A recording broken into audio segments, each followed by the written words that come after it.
Yes, yes, yes. Let me turn this down. Let me turn this off. Matter of fact. Shout out to the Hyperbolic Club on YouTube. Big fan. Recent subscriber, but big fan already. Love the kind of music they put on there. Puts me in a really good state of mind. Helps me get more clarity. I like to listen to it when I'm writing, when I'm making my notes, when I'm walking. Great YouTube channel. Great YouTube channel. And speaking of like great YouTube channels, I mean, I hope to be amongst them one day. Um, I I got over 300 subscribers officially, so that's what's up. I appreciate the recent and the new subscribers for sure. And we're gonna keep rocking. I appreciate you. 301. We at 301 officially as of today, and that is always something greatly appreciated. Never want to make it seem like I'm taking that for granted at all. Welcome back. It is Camp from the Port Show, where every sound has a story. And today, the sound is chatter. Chatter. The sound is chatter, and all this talk about rap music, hip hop culture, the state that it's in. Does it need help? Is it on life support? Like all these things. As my camera, I hope, gets a little more focused, right? Wow. We got it? Okay. And I want to talk about it. But first, man, first, I think it's only right to talk about the Grammys. The Grammys. Oh, but hey, here's an update. If you're in Freeport, I don't know if anybody in Chicago experiencing this, but in Freeport, it's snowing right now. My mom just hit me up and she let me know it's snowing in Freeport. Glad I'm not there. But prayers to all of you that are dealing with the first snowfall of 2025 because it's real. It's very real out there. Grammys 2026. A lot of discussion about the Grammys, as always. And the chatter this year, and I think this is important chatter too, by the way, because I don't recall a time in recent memory where so many rap albums or even black artists were nominated for album of the year, and not just R&B or hip hop or anything like that, but for the category, like the big dog category. So I can't wait to talk about that. But first and foremost, I want to just talk about my hopes for the Grammys, who I want to win, who I think should win, yada yada yada, so on and so forth. Let's get to the categories that I be anticipating the most. And no, it's not best musical theater album, but I might have to check these out. But we're gonna start with best rap album. Best rap album is so important because the album that I've been saying is definitely album of the year is nominated, and rightfully so. There was no other answer, but let's go over all of the nominations, right? Let God sort them out. The Clips, that's right. Pusha T and Malice Clips. Let God sort them out. Nominated for best rap album. Glorious by Glorilla. God Does Like Ugly by Jid. GNX, Kendrick Lamar's album. It dropped about this time last year. And Chromacopia by Tyler the Creator. That has definitely some of my favorite songs and some of my favorite just records over the last year. This is a really great category. Every time the Grammys, quote, gets it right, it gets even better when we are talking about the nominations for best rap album. At first, it always looked like, okay, here's the one that we all know you heard, and here's the one we feel you're sleeping on, and this is for the underground heads, and this is for the legend, right? That was kind of the overall arc of how they were picking a lot of these, it felt like, for a few years. But I think on this year in particular, 2026 Grammys is coming up. I think This is as good as it could get. And I mean, to be fair, you can say some albums got snubbed, but then how can you say some albums got snubbed? Because yeah, it would have been great to see Freddie Gibbs, Alfredo 2 on here. It would have been great to see, a Larry June album, or I don't know. No, you can't really put the Drake album, the Drake and Party album. That don't belong here. But even Chance, Chance the Rapper's album, which been getting rave reviews. There's a lot of albums, but hey, look, there can only be five. And this five is a great, strong five. I think when you look back at the last year and a half, or if you look at just 2024 to 2025, this is it.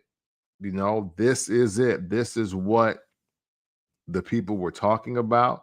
I think if anything, God does like ugly. I know that didn't make a great splash album wise, but it is a dope album. It's a really dope album. And if you are a rapidy rap person that believes in the songs that rapidy rap artist makes, then you make a great claim that Jid's album needs to be on this list.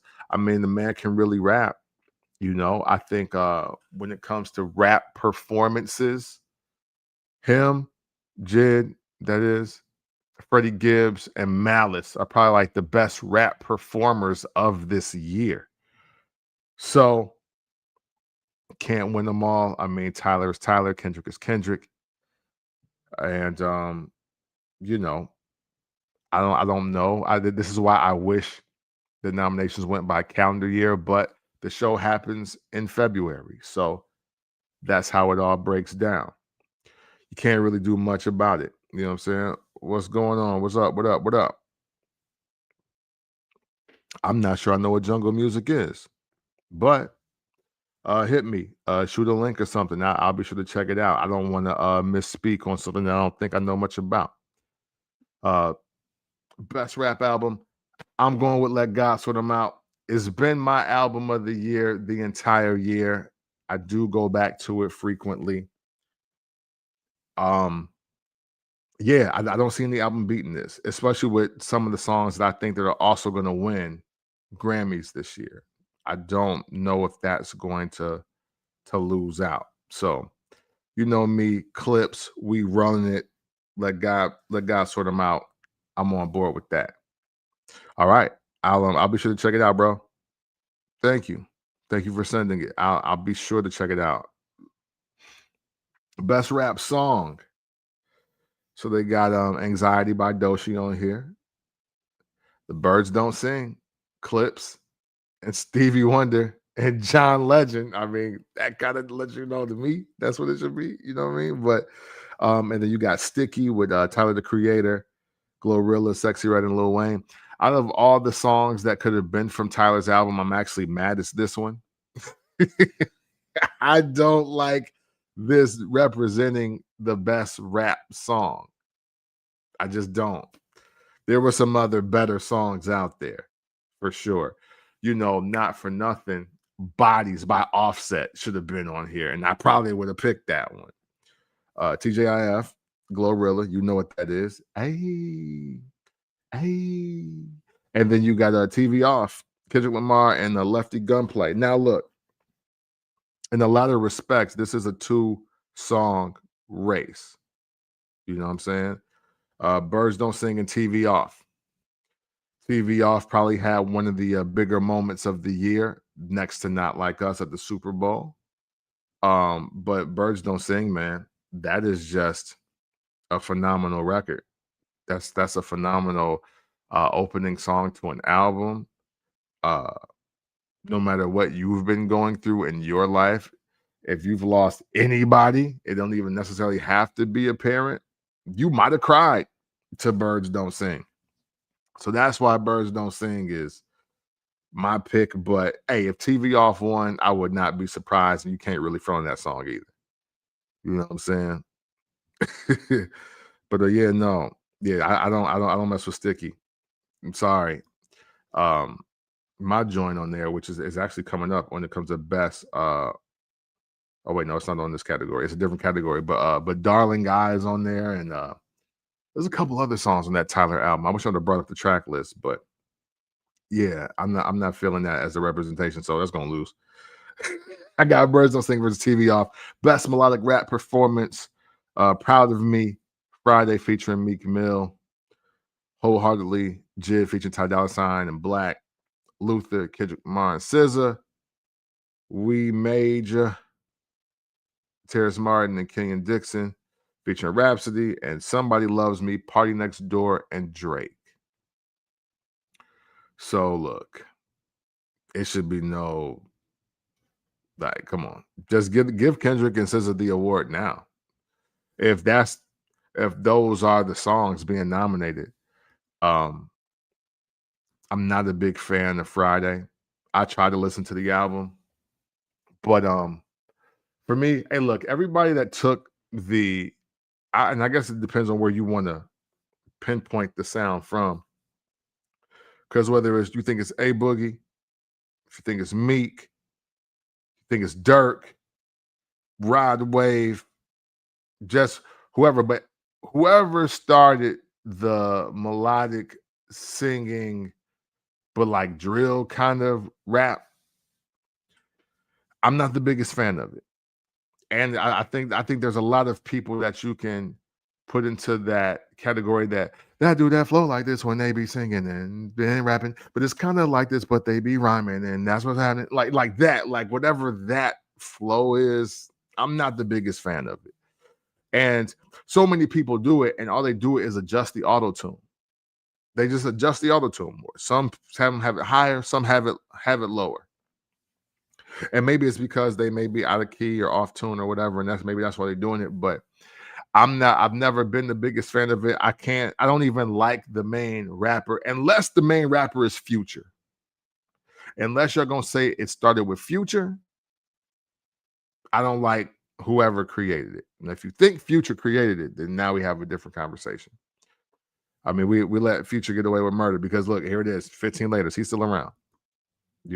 So that's just how that goes.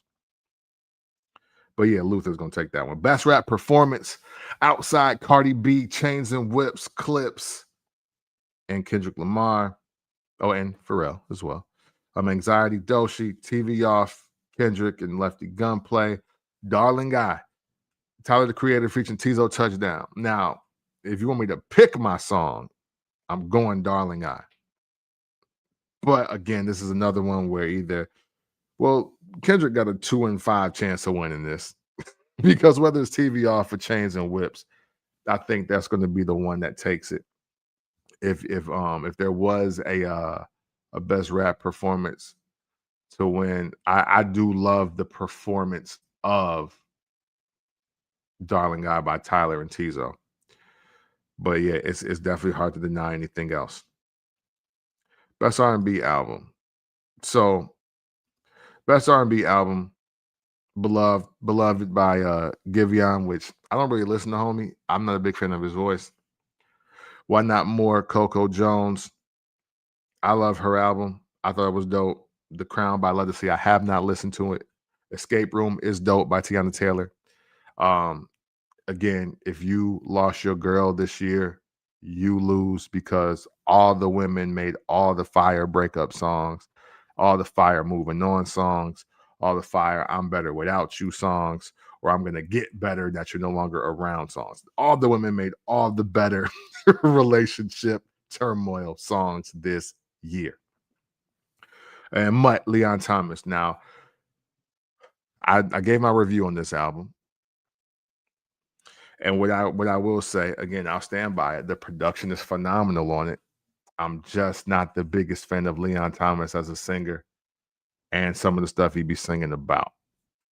But all signs point to him winning this award, unless they give it to Giveon. And I say that because he would be just the person I would think would win this award if it wasn't Leon Thomas, because they'd be like, oh, you should be hip to him.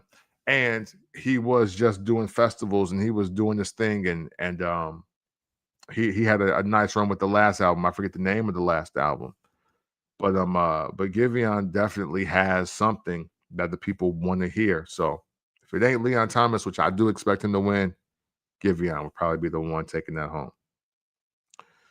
This is an interesting category: best progressive R&B album. I'm not even gonna act like I know what's up with this. But I tell you what, that Terrace Martin and Keon Dixon is hard though. Come As You Are. I didn't know that was considered progressive R&B. I listened to that album. I like Keon Dixon because I can do this to it. You know what I'm saying? I do my own Macarena version to that shit. You know what I mean? It's fire. I like it. And so, hey, because I actively tried to listen to that one, I guess that's my pick. But yeah, but I've never heard of Flo. I have heard of Dustin Conrad. I just haven't listened to his music. We all know Bilal, or we should. Durad Bernard.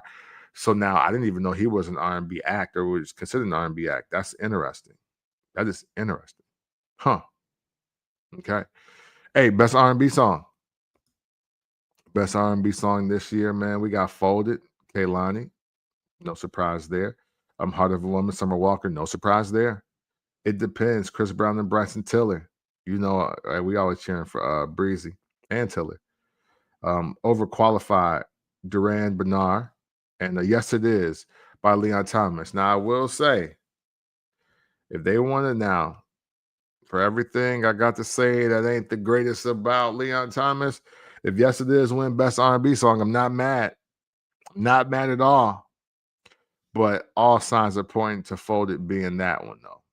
Folded is it's got a life of its own now. It's like the new Otis or the new Death of Auto Tune.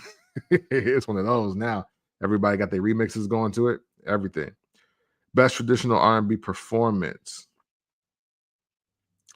You know, I'll be honest, I gotta listen to some of these. But again, I mean, SZA's never a bad performance. Vibes Don't Lie. Even though I hate that Leon Thomas saying she drink water, she keep her pussy healthy.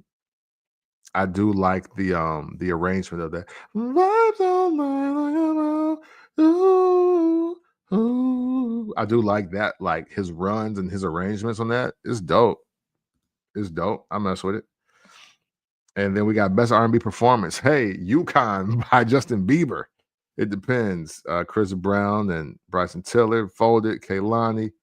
Mutt from the Tiny Desk version, which Leon Thomas and Heart of a Woman, Summer Walker. Again, I don't know. Part of me believes that this will be Kehlani again. But, you know, maybe the streets need some controversy.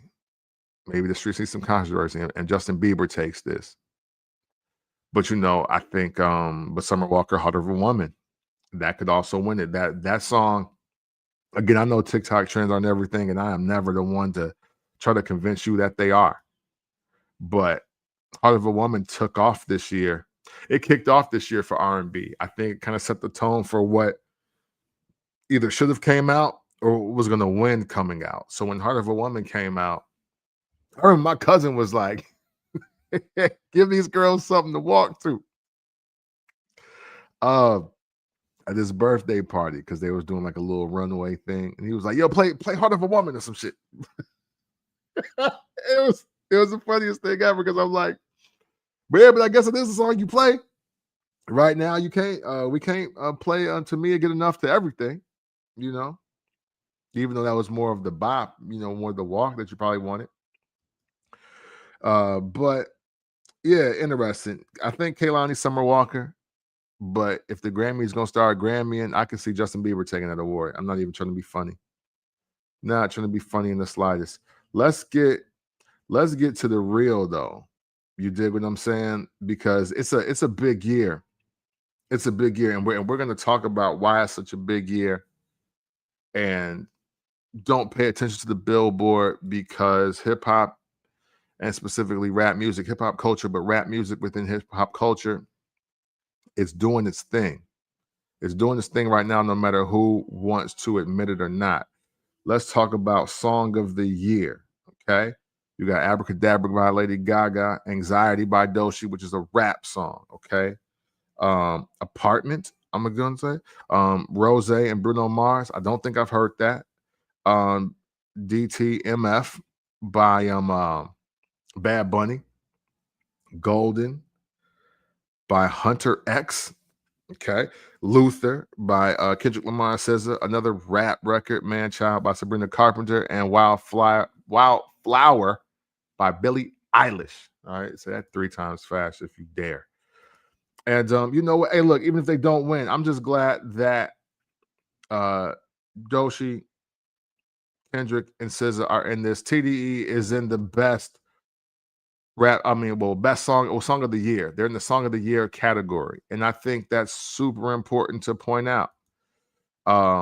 Usually song of the year does not include 2 rap songs, especially 2 rap songs like these that exist.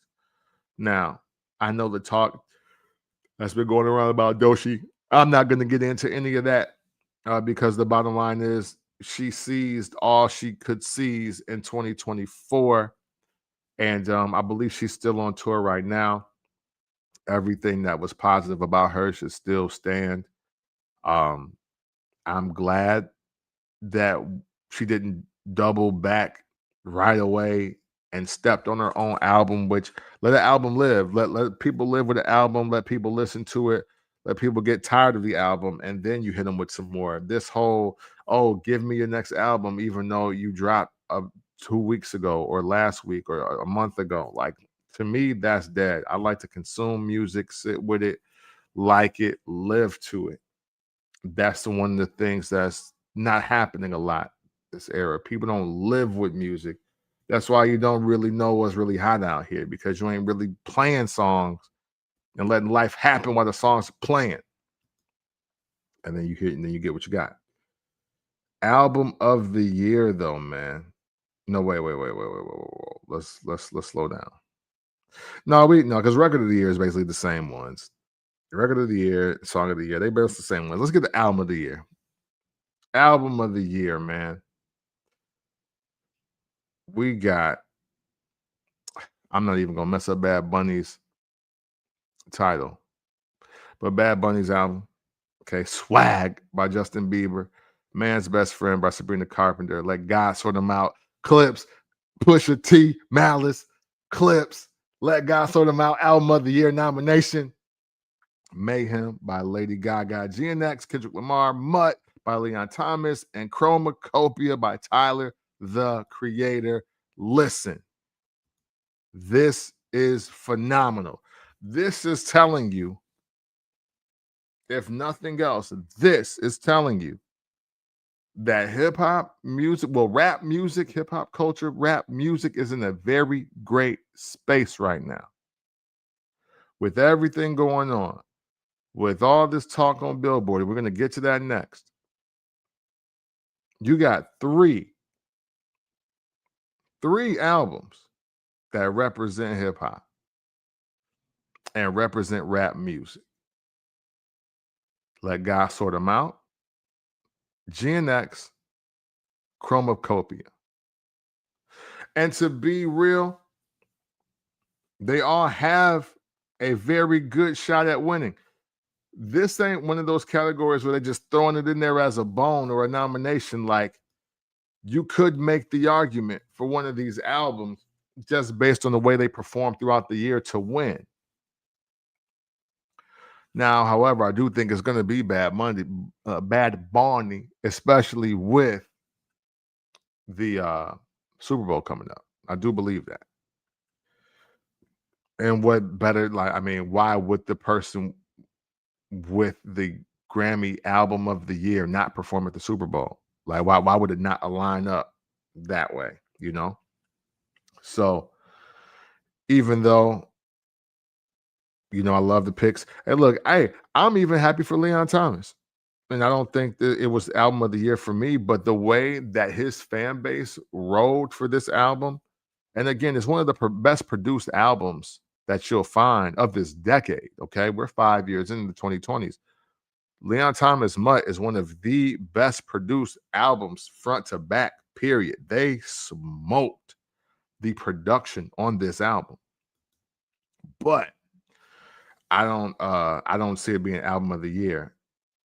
Again, my money's on Bad Bunny, especially with the Super Bowl being on the runway to that. Again, if you ask me, I'm always gonna tell you let God sort them out by Clips. I love the Chromacopia album though. I love the GNX album. You know, they were both dope. I haven't listened to Justin Bieber or Gaga's album, but I wouldn't doubt that it's what it is. I've talked to some of my Sabrina Carpenter fans, and they don't love this album. They said the first one is way harder than this one. But hey, she nominated. She back up there. It's dealing something. It's giving something. And hey, no Taylor Swift. Oh wait, but I guess her album dropped too late. So we'll see. We'll see. Maybe next year. I don't know. Sky live. Gotta grow. We'll see. But yeah, hey, look, that's what I care about as far as the Grammys is concerned. No need to discuss it anymore. Let's get on to my my topic. You know, the title of this episode is called Culture Over Consumerism. Trying to let for the emergency service vehicle or whatever that is to go by. You know what I'm saying? Just another aspect of living in the city. That's crazy. I don't know what's happening. But glad I'm in the house. All right. But let's move on. My man Doe, what up? What up? Glad you can make it. We about to get just right on time. We just finished the Grammy nomination talk. Salute to Clips. Salute to Kendrick, Doechii, Leon Thomas, Coco Jones. Look, everybody that the streets, the E streets that is, been talking about and celebrating. But yeah, I want the Clips to take home as many Grammys as possible. I think they got two. I think they should be able to snag two out of there for sure. That's what she said. But I'm Billboard, ran right? Billboard talking this yak. You know, Billboard's a white media outlet, and they're obviously controlled by corporate structure and labels and streaming platforms and all of these things, right? And their latest release is that no rap albums have made the top 40 in 2025. And this is like specifically October. And the last time this happened was February 2nd of 1990, right? There's a few reasons why that don't matter. And I love the reason that they gave. So I'm going to start with it. Because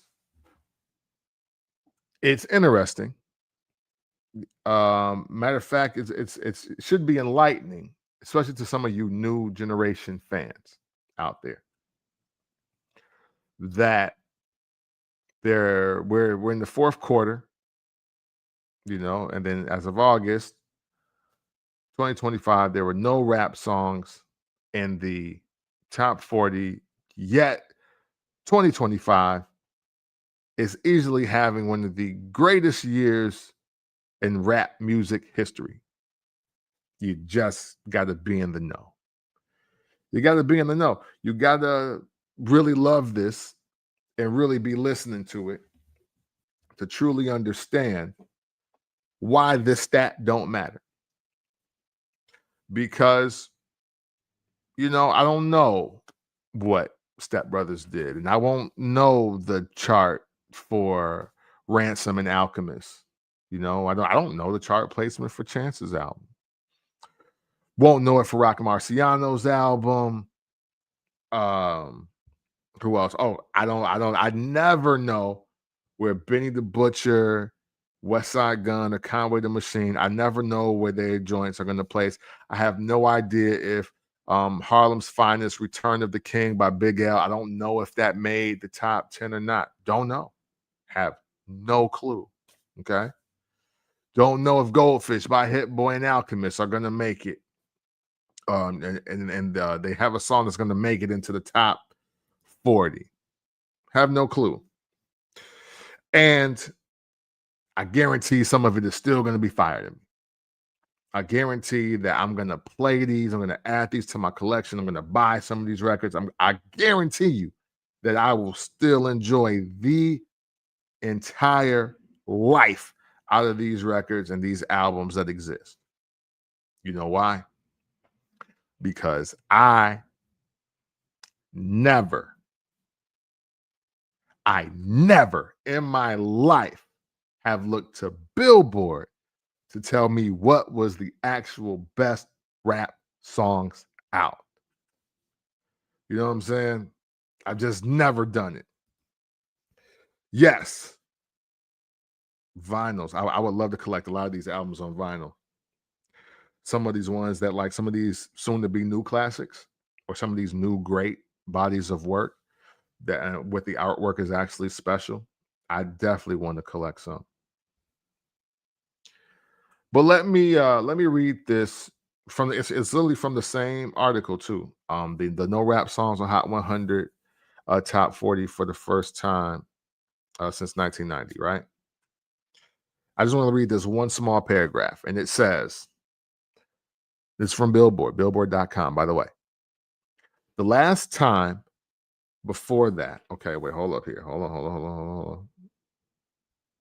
Yes. The highest ranking rap song defined as a song deemed eligible for charting on Billboard's Hot Rap Songs listing on October 25th of this year. Hot 100 was Young Boy, Never Broke Again, or NBA Youngboy's Shot Calling, and Cardi B's Safe, which was at number 44. Okay. And that's featuring Kalani. Big X The Plug, Hell at Night, featuring Ella Langley, was in the 40s. And they were at 48 and 49, if I'm reading that right. So yeah, Hell at Night was 49, and I'm guessing Safe was, yeah, NBA Youngboy Shot Calling was 44. Cardi B, Big X, 48 and 49. Right? They said the last time before that, when we were 0 rap songs in the top 40 of the Hot 100 spot, was actually in 1990.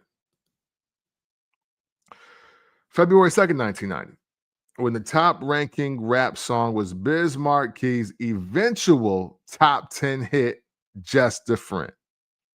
Look what they said there. Eventual top 10 hit, Just a Friend. It had just climbed to number 41 on the chart. The next week, Just a Friend jumped to 29, starting a Hot 100 streak of rap songs in the top 40 that would last for the next 35 years, 8 months, and 3 weeks. So now, be clear. 1990, Biz Markie, Just a Friend. And Biz Markie, rest in peace to Biz Markie too, is a great person to have this conversation with. And he's the perfect person to bring context to all this talk from Rolling Stone, Billboard, Spotify, everybody, every Pitchfork, everybody talking about it. Biz Markie is the perfect example of this. Because if you rely on your billboards and your Spotify and Pitchfork, Variety, whoever, any outlet, if you rely on a white media outlet to tell you about rap music, then you probably look at Biz Markie as a one-hit wonder, or maybe two, right? But if you are of hip-hop culture and you know a thing or two about hip-hop, you know for a fact that Biz Markie is a legend and in some respects a pioneer. He's a second wave pioneer to hip hop in itself. So his rap song which it looks like it only peaked at 29. Oh wait, it went from 41 to 29. It became a top 10 hit. So that means people eventually caught on and said, "Oh, this is a dope record. Let me hear this." But it's Biz Markie. Biz Markie is the one that kicked off rap records being in the top 40 for the past 35 years. And that's why you do and you don't pay attention and care about what Billboard has to say about what rap music is doing. Like, this is why you don't care. Like, this is why you can't put too much faith in it, because look, that 41 placement and even that 29 placement, that was the culture, right? That was culture speaking for you. It's like, hey, this fire, Biz is the man, Biz is doing this thing. Like, he deserves this. And he deserves it no matter where he's placed. But be clear, Biz Markie, again, by a Billboard standard, when they make all those top 100 rap album lists and all this of all time, best rappers of all time, singles of all time, they don't never put him on those lists. They never put him on those lists. John, content. What's up, man? Glad you could make it in, sir. But yeah, Biz Markie never makes these lists, but yet he's the one that kicked off rap being in the top 40 for the next 35 years. If anything, we should be speaking more to the fact of how many rappers exist, how many can't put out albums because of the incentive or the deal or whatever. You know, this is one of those rare years we haven't heard from J. Cole. There hasn't been any new Kendrick records. Drake hasn't even draked for this year totally. There's a lot of people that, you know, usually they drop and they cause a stir or they make something happen, and it just didn't happen this year. Fortunately, the Jeezy album got a bad reception. Gucci Mane's album, I don't think people listen to it. I don't know. Everybody's too wrapped up in the interview and his love life. I don't think they listen to the music. But then, hey, and then you got some people that came out in a different shape or form, and we're not supporting it. You know, Chance the Rapper, Starline album. People that love rap music are talking about it nonstop. People that love No Problems with Wayne and 2 Chainz, not so much. Haven't heard them say anything. Everybody that loved Coloring Book seemed to just have disappeared for Chance's album this year. No Nicki Minaj. Meg Thee Stallion, even though, I mean, say what you want about her, but she was charting the baby. We know what happened with him. So there's a lot of people that are, for one reason or another, either not dropping or haven't dropped, or we don't care that they drop. But again, I don't think those are bad things. I don't think those are bad things because for me, and I'm only going to speak for me, calling hip hop the culture helped me see why the people that are God-fearing, and that's whether you are Christian, Muslim, Catholic, Buddhist, whatever. But now I know why God-fearing people kind of have an issue with people saying the universe. You know, so the universe will provide, or, you know, I put good faith into the universe is going to give back to me. To me, that's what people now sound like when we talk about the culture. Because what is the culture, right? Let's just keep it real about where this started. All right. You know what? Another great point. Force B for encouragement. or I'm free for engagement. I'm sorry, I can't read. Forced beef for engagement has been a bad look. Yeah, and especially when you ain't got no slaps. When the whole thing with Joey Badass and Ray Vaughn, Daylight, and everybody else that jumped in. That actually didn't help. Well, it helped Joey kick off the year very strong. However, the album didn't come with more slaps. Again, I'd say about his album, if it was just Joey and Conductor, I think we could get a better album. It's not the album is bad, but hey, look, he didn't come off of a Not Like Us and drop a GNX. I'll say that. And that was kind of disappointing. And consequently, since his star didn't elevate, nobody dissing him star elevated either. So, gotta make the slaps. You're going beef with slaps. Critical acclaim will only get you so far. But the culture was literally something specifically for hip hop, specifically for Black people, specifically for Black music. That's the culture. I think it started with KRS-One. And I think over time we had a lot of marketing dollars behind, Diddy and even probably Jay-Z and then Kanye West. And that's where it gets muddy. Because Kanye West was diversifying culture a little too much. Because here you got this guy who at the peak of his popularity now has a predominantly white audience. And now that white audience is hanging on his every word. And so when he's at Nike and he's creating shoes and then he's making the graduation album in 808s and then he's making My Beautiful Dark Twisted Fantasy, he's screaming about culture. Also watch The Throne. And he's screaming about culture, the culture this, culture that, Kanye, culture. I'm doing this for the culture. And so, he doesn't really draw a line as to what that culture is. What is this culture that Kanye West speaks of? Right? Because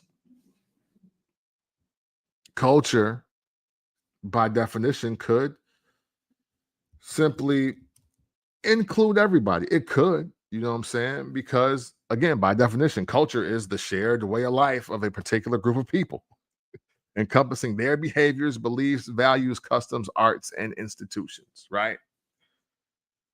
But here's the deal. And let's keep it real. When we're talking about culture, I'm talking about hip hop. Okay? That's the culture I represent. I want to define that. Cloak the Scribe, what up? I want to define that. When you hear me, if I'm ever saying the culture or the culture, I'm talking about hip hop culture. And I want that clear because hip hop culture ain't all inclusive. And that's okay. Just like Black culture ain't all inclusive. But you know what? That it's okay because culture isn't meant to be all inclusive. Even your precious American culture, for those of you that believe in it. Like, look, MAGA has a culture. The culture is the Republican Party, the American flag. It's some of those conservative values, and like I don't consider myself a part of what is American culture. I when baseball was America's favorite pastime, I never watched. I was too busy watching basketball or football or just doing something else. I don't have American flags up in my house, and I have people in my family that are military veterans. It's just not my bag. My bag is hip hop culture. That's the culture that I am speaking of when I say the culture. So, like I was saying earlier, when you get a Kanye West to talk about everything that he's doing for the culture, how he's influencing culture, and this, he's not specifying that it's hip hop culture or black culture. And then the byproduct of that is that now every time somebody think they doing something cool, they think they representing culture, but we're not putting a name on that culture. And I think this whole Billboard no rap songs in the top 40 is the perfect time for us as a collective, as a community, as a culture to take back our culture and keep it exclusive. You got to be in this in crowd. You can't just be because you are around. Okay. Hip hop culture historically has not been for everybody. That's never been the vibe. And that's not a race or gender specific thing, okay? Because every black male or every black woman is not a part of hip hop culture. So it ain't that. You're not hip hop just because you black. You black because you black. You're black American. Black culture, black American culture is different from hip hop culture. You know what I'm saying? Do you get a birthright pass to be accepted? Yeah. Yeah. Because look, a lot of us, and I mean, look, because black people are not a monolith, right? Black people are not a monolith. So we do make that mistake of, oh, he a brother like me, or that's a sister like I'm a brother. We black. So we gotta be down with all the same ideologies and things and music. And that's not the truth. That's just not the truth. It's sad, but then again, the only thing that's more sad is that we don't let people live their lives and be a part of whatever culture they want to be a part of. You know, if they don't want to be down with hip hop culture, cool. Like it's cool. Just go over there. It's fine. But so you don't get you do you get a birthright pass? Yeah, but you have to accept it and live it. You know what I'm saying? It's got to be in you and on you. If you're gonna be in hip hop culture, it's got to be in you and on you. You know what I'm saying? You got to feel it from a music standpoint. You gotta live it, breathe it, and be it from your slang, your style, all of it. You know, like there is no mistaking who are the hip hop babies out here and who the people of hip hop culture are. Because we've all gotten older. You know, there are some things that will never die within the people that are truly in the hip hop culture.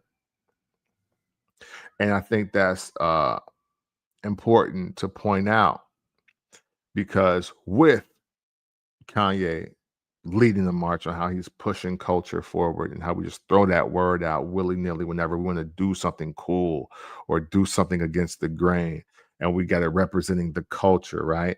Um, since we started doing that, everyone with a pair of Jordan 1s and a fitted hat that has a Kendrick Lamar CD think that they're down with hip hop culture, and it's disgusting.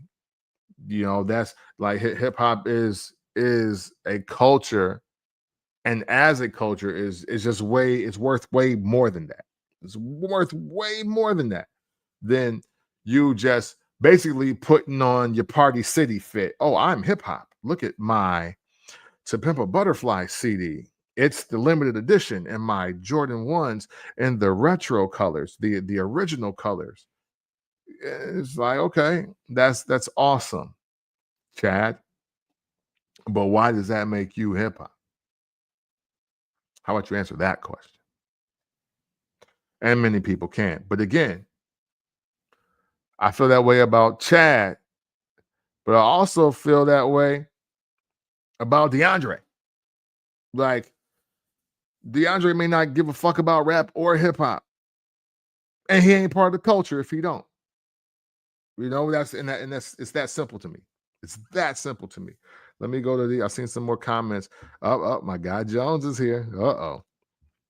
I'm late, But in my opinion, being black doesn't automatically make you hip hop.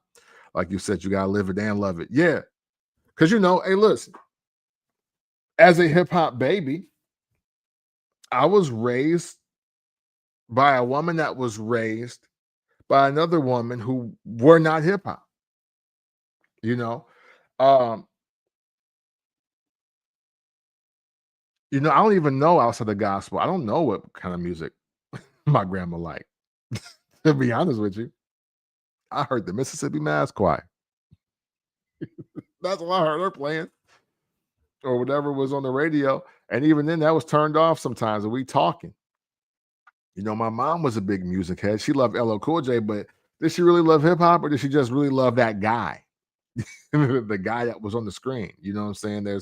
There's two ways to look at it. You know what I'm saying? So, me, I missed all of the, oh, hip hop is a fad. You guys stop with that spinning on your heads and playing your loud music and your boom boxes talk. But I was a child growing up in that. So it just looks like the coolest thing in the world to me. I begin to emulate. I am part of the first generation of young people, children, that begins to emulate the images seen on TV, for better or worse. I'm not going to act like it was all good. But the point I'm making here is, that um that in itself, me consuming myself with the images and the information and the music, made a gateway for me to get in and want to be a part of what is hip hop culture. And we don't have a lot of people doing that anymore. You know what I'm saying? We don't have, like, it's very performative now. Now everybody swear that they of the culture just because they want to be different. And although individuality is a part of hip hop culture, you're not part of the culture that I'm speaking of just because you want to be different. I mean, listen, we had a generation of blog era rappers that was like, "Oh, I'm not a rapper." Okay, well, that's cool. You don't have to be. Um, However, don't lean on hip hop if you don't want to rap, and definitely don't lean on it if you don't want to rap or want to be regarded as a rapper and you're not a graffiti artist, you're not a break dancer, or you're not a DJ. If you're not going to do any of those, then you're not in hip hop. Then it's that simple. So if you don't want to be a rapper, you're not going to DJ, you're not going to do graffiti, and you're not going to break dance, then yeah, you are doing something else. And you and I are not in the same culture. Real simple. See how everybody rapping now, though. See that now. See, and that's how it worked. And that's how it worked. Okay, cool. Hey, look, hey, like, but they got old Tommy Richmond on here. He said, "Oh, yo, I'm not a rap artist." Okay, bet. When's the last time you heard anything from the $1 Million Baby guy? When's the last time you heard something from him? And that's not to say that he's not dropping music, because he is. He is. But you don't want to be hip hop. You don't want to do rap music. You don't want to do soul music, black music, whatever you want to call it. Hey, okay, cool. Excellent. We'll get you right the fuck on out of here then. How about that? How about that? You know, let's see. Before I get to these comments, let me read some of my notes real quick. Hip hop culture. Let me give you some examples of how I distinguish how this goes for me. For me, everybody can have their own opinions, and please share them. I'm going to read them. But being of hip hop culture is understanding Adidas was never cool until Run DMC put them on. See, we live in a different world now, and where the brand deal is important, or people are seeking out these deals, and you don't want to wear nothing without paying for them. But and I do get it. It is recognizing your power or whatever, and I'm not defecating on that at all. However, though, Here is my stance. Converse was the shoe. Converse was the one of ones at that time when Run, DMC, and Jam Master Jay started wearing shell toe Adidas. Adidas wasn't the vibe. That wasn't the cool. They made that cool. It was these guys from Queens, New York that rapped and posed with the chains on, and you know what I'm saying, and had all the motion. They are the ones that made us say, "Oh shoot, I need to buy Adidas," and then Adidas then profited. So yeah, and I know when we got to the '90s, late '90s specifically, and they started bringing back shell toes, and all of a sudden, even Fabulous are doing Reebok Classic commercials, and then they got Iverson, and Jada Kiss and Scarface, and I think it was no, that was Kevin Garnett and Styles P. Oh, Steve Francis and Scarface, I believe it was. When they started doing all the RBK stuff, yeah, that became branding and marketing towards us. But be clear, hip hop culture made Adidas cool back in the '80s. It was not the other way around. And everything that they've been doing since that moment in time with Run DMC and Adidas is chasing that fame of what made them popular in the first place, and that was hip hop culture. Now, I know a lot of Asians wear Adidas tracksuits and shell toes, and they break dance and all of that. Shout to the Jabberwockies, by the way. And I'm not defecating on none of that. But here's the deal. If it was not for hip hop culture, that wave and that marketing ploy wouldn't exist. I know y'all want to make it seem like it started with the Yeezys, but it didn't. It just don't. Redman rapping about 5411 Reeboks. That was a thing in the 90s. Again, we gotta be clear that culture causes influence. You don't get influence to then create culture. It's not a chicken or the egg type of thing, if I'm explaining that right to you. You gotta be in your own thing. Perfect example. If you ever read this book by Malcolm Gladwell called The Tipping Point, it literally speaks to these kind of situations where a group of people start doing something and they in their own world, they live in their own life in their own community doing their own thing, but people see them and they emulate that, and then all of a sudden it causes an uptick in a certain venue or a certain article of clothing or living on a certain side of town. Like, that's how this works, when, like, much like gentrifying, even though we could use that to our advantage too. It's just understanding the power of what we have versus what other people are saying that we have. So yeah, being of hip hop culture is understanding that Adidas wasn't cool until Run DMC put them on. It's knowing that DJ Jazzy Jeff and the Fresh Prince boycotted the Grammys in '89 because the culture, and we're going to say hip hop culture, was being overly monetized today. That's being over monetized today wasn't even allowed to be on TV. And that was their issue. They were like, this feels like a slap in the face. How you going to say that we about to win this Grammy and you're not even going to let us be on TV?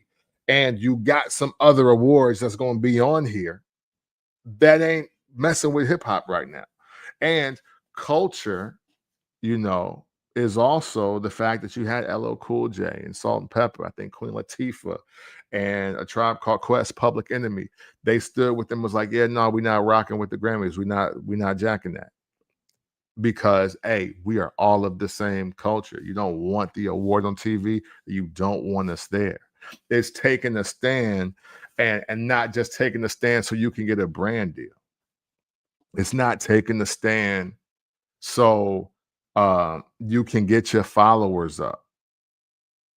It was standing on real business because you are representing the culture. And even if you are the successful one, even if you're the one that makes it through the door and you're the one that they like, when you see something else in hip hop or that's happening to hip hop that ain't copacetic, that ain't kosher, that ain't cool, that ain't good, then you speak out on it and you stand with the hip hop side. You don't push the other people out there like, well, no, you just got to get on. You just got to get hotter, and then they'll let you do this. No, that's not how hip hop was moving, and that's not how it worked and elevated to what it is today. Today, you got too many people willing to sell you out because they want to look more popular. We don't stand together enough in hip hop anymore. But that's all this commercialism, the culture stuff. Like a lot of that stuff that Travis Scott be talking about, the culture. What culture? What culture do you speak of, sir? What culture?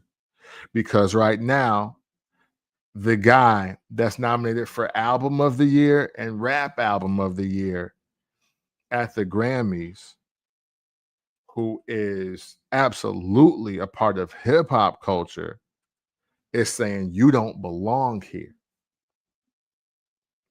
And he's going to win the Grammy for Best Rap Album, in my estimation. That's what I'm hoping happens. So again, that the culture shit is out. Hip hop culture is always in. Hey, here's a good one. Here's a good one. Tell me what y'all think of this. Culture is telling what era you are from just by the slang you use. Right? Hip hop culture. Many generations of us now are existed. There's the fresh era. There's the dope era. Cold and dope and cold might be the same. Just like fresh and bad might be the same. Then there's the lit era. There's the bussin' era. But all of these are derivative of something great, cool, positive in hip hop culture. Not the culture, hip hop culture. I want to be so clear as I talk. You know, last thing I want to say real quick here before I read these comments, I definitely want to catch up on the comments. Rap music itself can live and exist in the ecosystem of the music industry. That's fine. If rap music can be in the music industry, and that's awesome. Like, but that doesn't mean all its listeners are of hip hop culture. Okay. Of the hip hop culture, rap music is the biggest element. And I think it's not even close. Because you can be like a DJ, but you may only like DJ weddings. You might be a soft rock DJ. You could be an EDM DJ. And even if you do use 808s, it don't make you hip hop. But rap music is the biggest, most polarizing sector of hip hop, and it can exist in the music industry. But here's some things in case you were wondering why all the listeners of rap music aren't a part of hip hop culture. Let me give you two examples. First one is this. I enjoy quesadillas, right? I love them. I love quesadillas, quesadillas, tacos, burritos, all of that. You know what I'm saying? And just because I like to dine at Mexican or Spanish restaurants, and just because I might, be dancing to the Latin freestyle music and all that, and because I can pronounce some of the words clear and with diction and with accent and all of that, and I might I like watching Canelo Alvarez fight. Just because I like all those things, that don't make me part of Latin culture. It don't. I'm just a black man in America that enjoys the amenities. I enjoy the amenities. Hey, all of you out there, because I'm scared I'm allergic. Eat all the sushi you want. Eat all the sushi you want. Watch all the Bruce Lee, Jackie Chan, and Jet Li films you can. You know what I'm saying? Hey, you can even learn a martial art. Learn capoeira or taekwondo, karate. Learn it. You know what I'm saying? Do all of it. It will never make you a part of Asian culture. It won't happen. You are simply indulging in all the amenities that it has to offer. And we need to be clear about that moving forward with Black culture and hip hop culture, because Black culture and hip hop culture also ain't the same thing. So look, If you want to enjoy the amenities, fine, cool. But stop all this culture nonsense. Jay-Z is not even exempt from that. I heard part of his pitch about why there needed to be a casino. I think it was like in Times Square, like Manhattan. And he's talking about the culture. I'm like, the culture. What culture are we speaking about, Jay?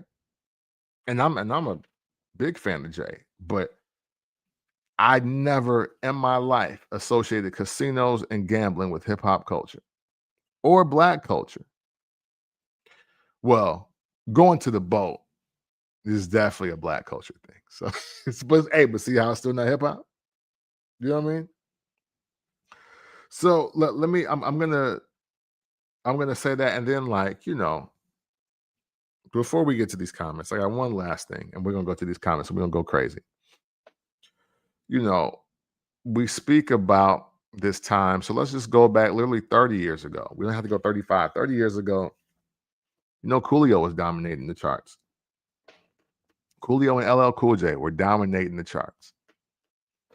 And, respect to this era, one, they're not making songs like these gentlemen made. Like, artists aren't making Gangsta's Paradise no more, but artists ain't making Hey Lover and Lounging no more. But labels are not building Coolios and LL Cool J's anymore. That power is either gone or it's been relinquished. Nobody's trying to make rap superstars anymore. If anything, they're trying to kill them. And I don't mean kill them like physically, like in their lives. I'm talking about just like cut the water supply off, cut the resources, so they don't become that. The Drake run is not considered a great rap superstar run because he did so many different genres of music. Because if you really notice, no rap only artist has a 10-year superstar run. Not even Eminem. 10 years.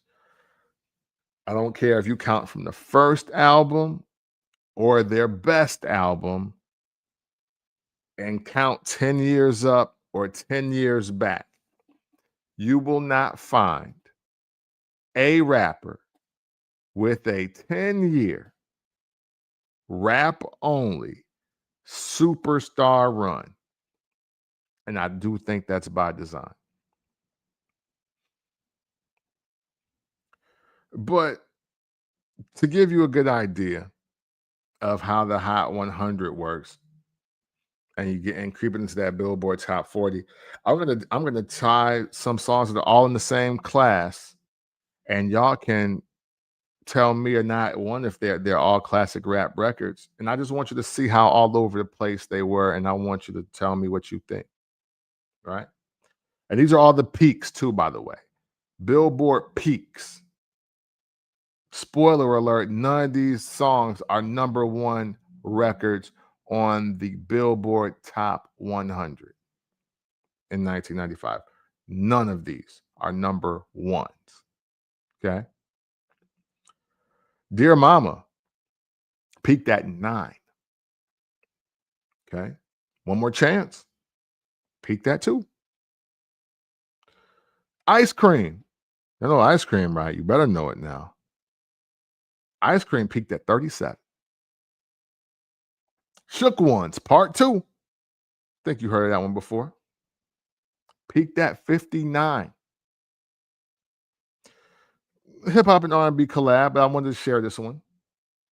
Can't You See? Peaked at 13. And then you got songs like New York, New York, which started a whole is one of the seats playing in the West Coast, East Coast, West Coast beef, right? Because that was such a big thing, right? Well, that never even placed on the Hot 100 chart. No, it placed on the R&B chart though, oddly enough. But New York, New York by the Dog Pound, in case y'all were wondering, has no Hot 100 chart history. So that should let you know what the vibe is. That's hip hop culture don't know that. They don't know that. Like, you tell me the person who bought Only Built for Cuban Links or who bought the Ice Cream single, if it was one. I just bought the album back then. You just bought the album. I don't know who you could say that bought that and was like, yeah, man, it was number 9 on the charts. I had to get it. It don't work that way. Not amongst this group. Sorry, I'm out of focus here, man. Stuff is wild, bro. Let's go to these comments though. Are we going crazy? We going crazy. Okay. Let's see. All right. My man Cloak, he back here. He says, I'm definitely of the generation that became hip hop and vehemently dislike dudes who came through with that I'm not a rapper BS. Yeah, it was a nasty time. It was a nasty time, and I definitely blame the game for starting it. and then for everybody that doubled down after it. Like, like obviously, we will say the Lil Yachty and Trinidad James and ASAP Rocky and Travis Scott. We'll name all those people, but we never highlight how it started with the Game and Jeezy. Like I was there, and I'm trying to get this. There we go. I was there. It started with, hey, I ain't a rapper. I'm a hustler that know how to rap, or I'm a drug dealer that know how to rap, or I'm a motivational thug. Whatever it is, everybody wanted to be anything but rappers. And that started in like 2005, 2004, 2005. And then it opened the door for people who really can't rap at all to then also say it. Now we just swaggy and we just vibing. It ain't about the words. It ain't about the message. Just vibe to what I'm saying. No, I'm a rap fan. I want to hear raps, and I like hip hop culture, so I want raps that help me out with my life. The thing is, hip hop / rap has been the hottest thing for over 30 years, and people of all colors want to be attached to the hot shit. True. And they can be. However, we do got to start making it a little more exclusive. Like, I want all the Jordan 1 wearing hype beast vinyl collecting like I want those people to be in the category with the black dudes that let their white girls say nigger. It's like, we see you over there, bro, but this ain't really for you. Like, you ain't with us. You're not with us, Add to that, people saw the culture as a lottery ticket to just get rich, so they just want to pimp it out. Yeah, hey, yes, I wholeheartedly agree with that. Man, I'm telling you, after them Red Octobers, everybody was the culture. Now, hey, I didn't even know this. I learned this late. I didn't know just because you had a shoe store that you was part of the culture. I didn't know because you had a blog, you was part of the culture. You know what I'm saying? Just because you got the dunks that people want. Like, it was so easy to just be a part of the culture. Like, oh, everybody wearing Supreme? Yeah, that's the culture. Oh, we wearing G-Shock watches? Oh, yeah, culture. It's like, damn, that's it. So literally, culture can literally be bought. That's what you're telling me. Culture can literally be bought. I'm just gonna go out again. I'm gonna get my Party City fit. I'm gonna get my culture fit.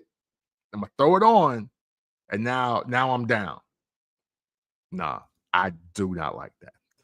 The definitely chat to hear about culture. Yeah. You know what I'm saying? Hey, and the thing is, now speaking to both of y'all points, hot now is so relative. So now you got to go out and be hot and find other people to be hot with. And now that's difficult. So now people don't know where culture is presently. You know what I'm saying? Being a DJ is akin to being a drummer. Yeah, you do the thing, but what what you do with it, the thing specifically. I'm sorry, I'm all over the place from my reading and my thoughts. But yeah, no, absolutely. Again, there's a lot of cold drummers out there. It's a lot of cold drummers, but everybody ain't Questlove. You know what I'm saying? Like you dig? Like it's just that. Here we go, Cloak. All those like a nigga should have stayed acting and modeling. Hey, I'm with you. I'm with you. And that's and that's my overall like arcing, I guess, premise here, right? I'm not here, and if anybody that is not black happens to be catching this at the wrong time or catching this with the wrong tone of voice, listen, I am not telling you that because you are Chinese, Japanese, Mexican, Puerto Rican, white, or any other race or nationality. I'm not saying that you can't be hip hop. I'm saying that you absolutely can. Like it's hip hop culture is not something that is black exclusive. There is black American culture, the culture of being black in America that exists, but then there's hip hop culture. My mother, me and my grandmother and my mother were all black Americans. So we do have the black American experience, black American culture. And a lot of us, what black American culture means is that your great grandparents and your grandparents grew up in the South. Most likely your grandparents migrated, or your parents, depending on how old you are, they migrated north and east, or north and west, or north Midwest. And from there, a lot of that Southern ideology was taught to you, but in a different space. So already with that, you grow up with a different type of knowledge, because we don't see the overt racism that the two generations above us have, but we are low-key traumatized, and we all experience that to a degree. Now, where my grandma was listening to Mississippi Mass Choir, my mom was listening to Michael Jackson and the Isley Brothers, and I'm listening to Nas and Wu-Tang. See where the separation starts now? You know what I'm saying? Like, because like even the Motown babies are not necessarily everybody from the Greatest Generation or the baby boomers. There's a combination of us. There's a combination of them as well. I'm not a Motown baby. I wasn't even alive for it. But I am a hip hop baby though. Hip hop culture. And when I came in the house, and my mom noticed that my pants was baggy and sagging a little bit, and I said, "Man, that's cold." She was like, "What is this goofy stuff you're doing?" Because she didn't get it. Because what I did as a black American is I got into another subculture, and that was hip hop. And then all of a sudden, I started wanting to wear certain shoes, and I was wearing them a certain way. I wanted my shirt, it had to be a 2X or a 3X. And she was like, "Why are you wearing your clothes so big?" And then when I actually started rapping, she was like, "Okay, he's serious about this." I was like, he's like, this is really this is what he's doing, right? It's just it's no different than how I respect indie rock culture. And like a lot of guys are, guitarists and drummers and all that, and they wear like the concert tees, or they might just wear random stuff. There's a country music culture that exists. You know what I'm saying? That there is country culture, you know. and not to be confused with cowboy culture, because cowboys and country music are also two different things. So again, I'm not here to be segregative as far as race is concerned. I'm just saying you either in hip hop culture or you not, and it's okay, no matter which way you decide to lean. Like, that's fine. Just know that stop shouting this culture shit if you're not really meaning hip hop and throwing the hip hop in front of it. That's all I'm saying.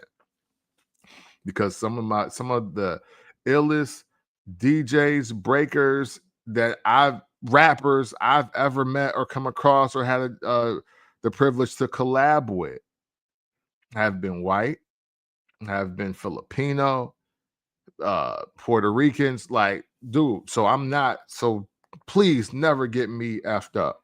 I'm never saying hip hop is black specific only. Black culture, hip hop culture, just like there is Latin culture, and then there's hip hop culture. No different to me in my eyes. I'm not a rapper and I don't write. Cool. Cool phrases that got bastardized into oblivion. It led to people taking the art for granted. Yes. Yes. And again, that's corporate structure taking over for me, Jones. That's people saying, oh, this is a money grab. You know, I have this conversation with young people all the time, and I meet a lot of young artists out here in Nashville, whether they're doing R&B, they're doing country, rock, gospel even.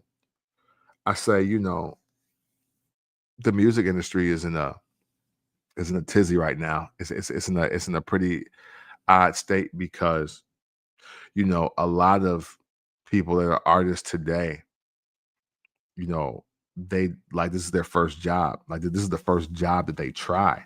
Like, their first job is trying to be an artist. I'm from the era where a lot of people's first job was McDonald's, you know, or you worked in fast food, or you know, you work for your parents, or you work, you know what I'm saying, during the summer. I worked at the movie theater. That was my first job. Well, first actual paycheck job. My first job, I was a paper boy. And I mean, I was a dishwasher for one day. I was getting paid under the table. They probably got fired. I was like 12. It wasn't a good look. But saying all that to say, you know, now, because you can buy a MacBook and you can buy Pro Tools, or you can buy Acid Pro or whatever other program, you can buy microphones, got the shit on Amazon. It can be in your house, but in 48 hours or less. And now people just think, oh, I'm just going to record this song. We're going to go viral. I'm going to get a record deal out of it. And that's how I'm going to get paid. Like, that is literally the plan of action and the goal for a lot of young people now. And we can't tell them that they're wrong because there's no pipeline to start them anymore. You know, I also let them know, I let them know, all my young people that's like in their 20s, like under 25, but a little dinosaur talk for you. Listen, I grew up in a time where no matter what genre of music you did, you had to get hot where you were first. And then somebody had to know you were hot. Somebody that was somebody had to know you were hot. And then that somebody had to tell somebody else that was the man or the woman. Shout out to Sylvia Rhone and people like that. And then you took a flight. You took a flight to New York, or you took a flight to LA, and you got offered a deal. And then that deal was to say, okay, yeah, you decent, but we about to make you a star. And maybe it happened for you, maybe it didn't. But that's how you got into the music industry as an artist, even just 20 years ago. You know, even in 2005, people still wanted record deals in 2005. We're not really far removed from that time. Because then it was, hey, you're gonna see my MySpace page, they're gonna give me all these views, and then Def Jam gonna hit me. And then Atlantic gonna hit me. Once they see all these views on my YouTube, on my MySpace, nigga, it's up. That's what it was. It wasn't even YouTube then. So yeah, that. But then of course, let me tell you about the Ti interview that totally made me upset. Now that I'm looking at Jones' quote again, dog. Y'all remember Rhapsody in the Basement? It was the King album, so it's literally about 20 years ago to the day. Ti and Toomp was on there, and Toomp was in there talking about, yeah, man. He's like, well, this album's gonna be phenomenal, King album. He's like, first of all, what I want to say is, I've never seen this brother write anything down. I've never seen him write nothing. I was just like, I don't care if T.I. writes his raps or not. I don't even care. Like, why does that matter? You can't tell me that Jay and Big made that important. You just can't. And then, honestly, when you really look at some of those freestyles or organized rhymes or whatever, versus the time where people felt that they really rapped, just look how much better the music just sounds. Just that should be enough. That should be enough. But it ain't. You know what I'm saying? It ain't. Cloak, let me see. Let's see what Cloak described, talk about. He said, this is what I'll say. If you are not hip hop culture, get your ass out and be a fan. You aren't the culture. Now, to my Black Americans, if you aren't hip hop culture, get your ass out too. Be a casual music fan and sit your ass down and hush. To all my hip hoppers that aren't Black, your ass ain't Black because you love hip hop culture. Enjoy the music. Enjoy the music, y'all. Yeah, hey, you know what I'm saying? Man, hey, yeah, yep, Jones, yes. And I was like, look, because then after he said that, it was King and then T.I. versus T.I.P. And then we got Paper Trail. I was like, hey, you know what? You should write your raps. Like, you should write your raps. Because the only album touching Paper Trail to me is trap music. And I think he was writing then. Sorry. I don't care what Toomp talking about. I don't like there's no glory for the consumer. The actual supporter of the actual supporters of hip hop culture and the people that just want to hear dope music and dope raps. Like, I don't care how you get to the bars, just get to the bars. Like, for instance, now granted, I know my crew would know sometimes, but when I used to go to like little house parties or whatever, college parties or wherever we was at, and I hop in the cypher with some people I never met before, most likely I'm gonna kick some shit I wrote. I might not have recorded it, and it might not have been something that was like out. But yeah, you can, matter of fact, I can guarantee you, I'm definitely kicking you at least 16 to 32 bars that I knew before I got into freestyle, because I gotta let you know I'm nice. Like, that was my thing. You gotta know I get busy first. Like, I'll freestyle and all that, and my freestyle was never the greatest. But let me let you know that, yo, when I started writing shit down, G, it's going crazy. Like, that was my whole thing. So for me, I never was like intimidated by that. Cause hey, yo, I don't know if y'all know it. The homie Versatile, Andre Hunter, he be on here sometime on my live. Now that's the person I literally never seen write down any raps. Now I'll be in the studio with him. And when I was like 18 then. I was like 18, 19. Hey man, hey, thank you. Hey, listen, I appreciate it, man. Thank you. Respect. I feel the same way, but I don't want to say that. It's bad when you talk about yourself. But But no, versatile, the enigma, versatile. You know, if you ever see this, he'll vouch for it. I seen him when we lived in the Lombard in school housing.